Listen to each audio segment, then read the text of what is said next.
Я привыкла смотреть на зло без отвращения. Интересно, как скоро я стану смотреть на него с удовольствием? Мы боремся с чужими неправдами, грехами. И до своих как-то у нас руки не доходят.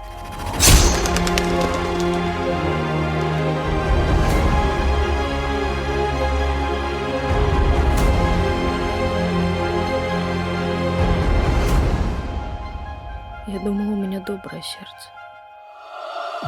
Сага о жителях древнего леса.